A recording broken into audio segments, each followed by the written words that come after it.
আসসালামু আলাইকুম গাইজ, আশা করি ভালো আছেন। তো আজকের এই ব্লগটা বা ভিডিওটা একটা স্পেশাল উদ্দেশ্যে আমি তৈরি করতেছি। তো আজকের এই ভিডিওটা আমি যখন তৈরি করতেছি তখন হলো 2025 সাল, আর আমি এই ভিডিওটা 2041 সালকে কেন্দ্র করে তৈরি করতেছি, অর্থাৎ এই ভিডিওটা ভবিষ্যতের উপর নির্ভরশীল। তো গাইজ, এখন হলো 2025 সাল, আর এখন আমার বয়স হলো 16। এর ভিত্তিতে 2041 সালে আমার বয়স হবে 32, অর্থাৎ আমার বয়সের দ্বিগুণ। আমি 2025 সালে ক্লাস 9-এ পড়ি, আমার রোল 5। এই ভিডিওটা যখন আপনারা দেখতেছেন তখন হয়তো আমি আমার হাই স্কুল শেষ করছি, তখন হয়তো আমি অনেক চেঞ্জ হয়ে গেছি, তখন হয়তো আমি বিয়ে করে ফেলছি। আর আজকের এই ভিডিওটা আমি শুধু 2041 সালের জন্যই তৈরি করতেছি না, এবং এই ভিডিওটা আমি আমার নিজেকে অনুপ্রাণিত করার জন্য তৈরি করতেছি। এখন আমি ক্লাস 9-এ পড়ি, আর আমার জীবনের লক্ষ্য হলো সিএ হওয়া, অর্থাৎ চার্টার্ড অ্যাকাউন্টেন্ট। এখন আমার জীবনের লক্ষ্য হলো সিএ হওয়া, আর আমি কখনো আমার লক্ষ্য পরিবর্তন করব না। আর আমি যদি এই জীবনে কিছু না করতে পারি তাহলে আমাকে লুজার ভেবে নেবেন, আর আমাকে একটা বোকাচোদা ভেবে নেবেন। আর আসলে আমি গালিগালাজ করি না, কিন্তু আমি যদি আমার জীবনে অসফল হই তাহলে এই গালিটা আমার প্রাপ্য।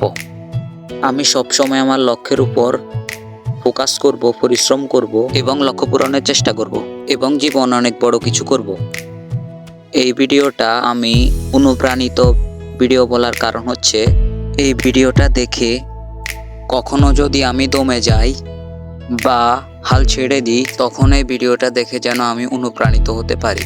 তাই আমি এই ভিডিওটাকে অনুপ্রাণিত ভিডিও বলছি।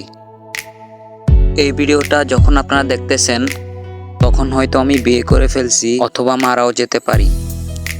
যদি মারা যাই তাহলে তো সব শেষ, কিন্তু যদি বেঁচে থাকি তাহলে অবশ্যই জীবনে কি করতে পারছি, এটা হলো আমার সবথেকে বড় প্রশ্ন আমার নিজের কাছে।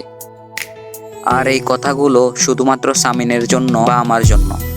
জীবনে যদি কখনো হাল ছেড়ে দেওয়ার কথা মনে হয় বা হেরে যাও, তখন কখনো পিছু উঠবে না। জীবনটা অবহমান, জীবনে অনেক কিছু হবে, অনেক কিছু ঘটবে, তা বলে নিজের লক্ষ্য থেকে পিছনে ফিরবে না।